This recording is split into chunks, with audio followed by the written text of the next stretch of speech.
8,000 बरस पहले की वह रात जब चांद भी कुछ छुपाकर थर थर कांप रहा था। एक तन्हा तट और वहां एक घर जहां एक विधवा और उसका छोटा बच्चा बसे थे। यह कहानी उस समुद्र की है जो किस्से सुनता आया है और उन लोगों की जो किस्मत के हथकंडों से खेलते हैं। अब जो तुम पढ़ोगे उसे सुनते ही तुम्हारे मन में एक तस्वीर उभर आएगी। प्यार, त्याग, धोखे और एक किस्म की नियति जो बदलती नहीं। बहुत प्राचीन काल की बात है। समुद्र के किनारे एक नाजुक सा घर था जहां विधवा खजर और उसका लघु पुत्र नूर रहते थे। रोज खजर तट पर जाती और समुद्र किनारे पड़ी मारी हुई मछलियां चुनकर घर लाती। उसी से दोनों का पेट चलता। एक दिन जब वह मछलियां चुन रही थी, दूर से एक विशाल जहाज आया और उसके पास उतरे हुए कुछ लोग किनारे पर पहुंचे। वे चौखट्टे लंबे कपड़ों और दूरबीन जैसे कटार सा नजर रखने वाले लंबे बांस लिए हुए थे, धीरे धीरे बढ़ते हुए, जैसे वे किसी अजनबी नियति के द्वार पर आए हों। उनमें से एक मोटा, बुजुर्ग और गरिमामय दिखने वाला, जिसके चेहरे पर समुद्र की झुर्रियां गहरी थीं, वह कप्तान मालूम होता था, पर हम उसे कहेंगे सुल्तान मिर्जा। उसने अपनी बांस सी दूरबीन से चारों ओर देखा और बोला, हम कहीं गलत तट पर उतर आए हैं। मिर्जा ने तब आसपास देखा और फिर खजर पर निगाह पड़ी। नरमी से उसने पूछा, बहन क्या तुम यहीं रहती हो? खजर ने झिझक कर कहा, हाँ, पास ही छोटे से घर में रहती हूँ। जैसे ही मिर्जा ने बच्चे नूर को देखा, उसकी आंखों में कुछ गर्माहट आ गई। हाँ, कितना प्यारा बालक है, यह बड़ा होकर बहादुर मल्लाह बनेगा। क्या यह तेरा पुत्र है? इसका पिता कहाँ है? खजर की आंखों से आंसू बह निकले। हिचकियां भरते हुए बोली, इसका पिता इसके जन्म से पहले ही दुनिया छोड़ गया। मिर्जा ने जैसे ही उसे देखा, उसके चेहरे पर दुख का असर था। उसने धीरे आवाज में कहा, यदि यह तुम्हारे पास रहा तो हो सकता है कि यह वही न बन पाए जो बनना चाहिए। अगर यह मेरे साथ रहे, मैं इसे बड़ा कर दूंगा, इसे इज्जत दूंगा। तुम चाहो तो मैं तुम्हें दौलत भी दूंगा।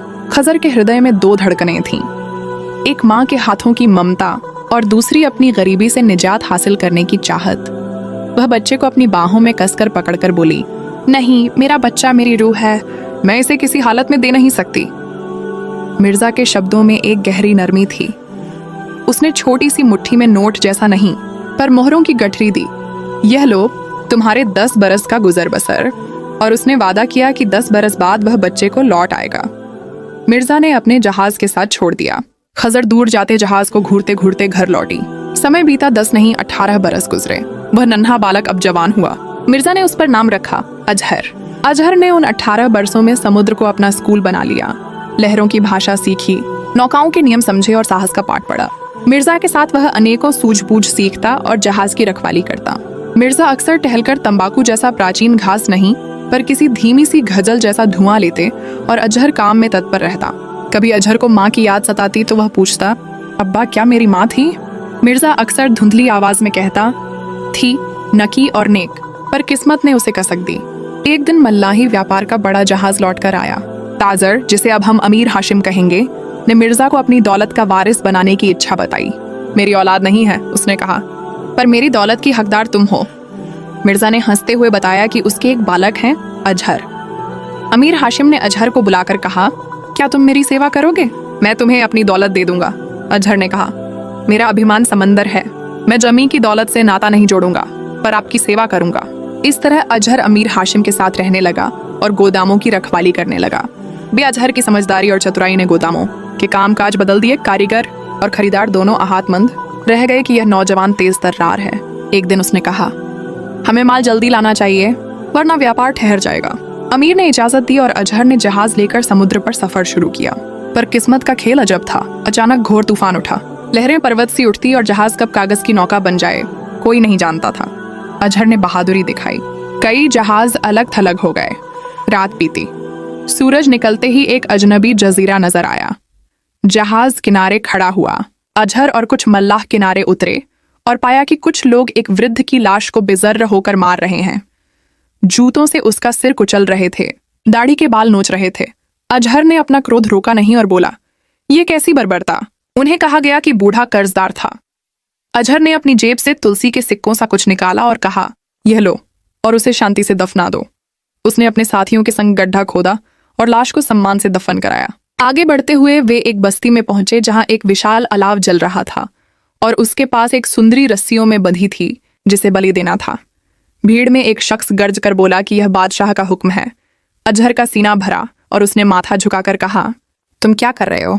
उस बस्ती के लोगों ने कहा कि उस लड़ेचकी ने राजा से वादा तोड़ दिया। अजहर ने उसकी मुक्ति के लिए ऐशो आराम की थैली उनके हाथ पर रख दी। वह थैली इतनी भारी थी कि लोगों ने सोचा यह भाग्य से बड़ा इनाम है। वे लड़की को छोड़कर चले गए। वह लड़की प्राण मुक्त हुई और अजहर को धन्य वदन से देखा। लड़की ने कहा कि उसका नाम समीराह है और वह उसी सुदूर देश की राजकुमारी थी, पर उसका परिवार दुष्ट लोगों ने मार डाला। अजहर ने उसे शरण दी और कहा, मैं तुम्हें अपने मालिक के पास भेजकर अच्छे दाम पर सौदा कर लूंगा। समीराह ने उसे चतुर बात बताई। शहर के बड़े ताजर के दरबार में जाओ, उसे बताओ कि तुम्हारे पास कोयला है, वह तुम्हें सोना देगा, पर सावधानी बरतना। जब सोना जहाज पर आए तो तुरंत निकल जाना। अजहर ने उसकी सलाह मानी और सौदा फाइनल करवा लिया। फिर रात में उसने और उसके लोगों ने जहाज उठा लिया।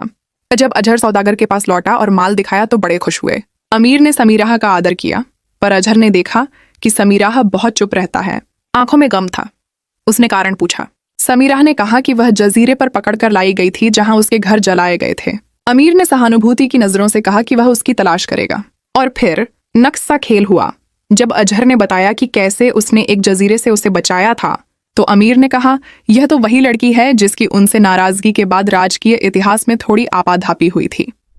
बादशाह और मलका, राजा और रानी को जब यह बात पहुंची तो वे बोले कि यदि तुम उन्हें वापस से उनकी जगह पहुंचा दो तो तुम्हें सम्मान देंगे। यह सुनकर कई लोभी लोग ईर्ष्या करने लगे।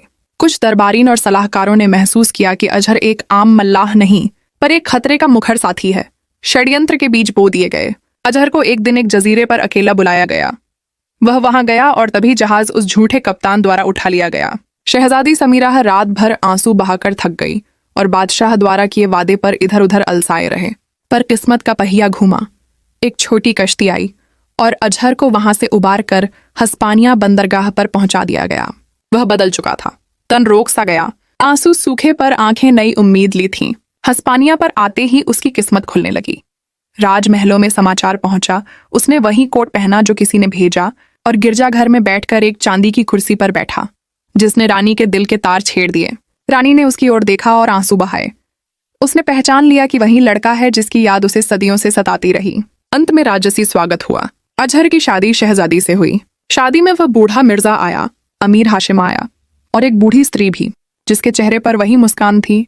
खजर, उसकी माता। कहानी ने आखिरकार अपने बंधे धागे उलझे हुए खोल दिए। उन सबको पुनर्मिलन मिला। अजहर ने समुद्र को नहीं छोड़ा, पर अब उसके साथ एक नया घर था, समीराह या शहजादी का प्रेम, और एक समाज जहां उसका नाम इज्जत बन गया। लोगों ने कहा कि एक समय वह मछलियों चुनने वाली माँ थी, पर आज वही माँ गर्व से अपने पुत्र की कहानी सुनाती।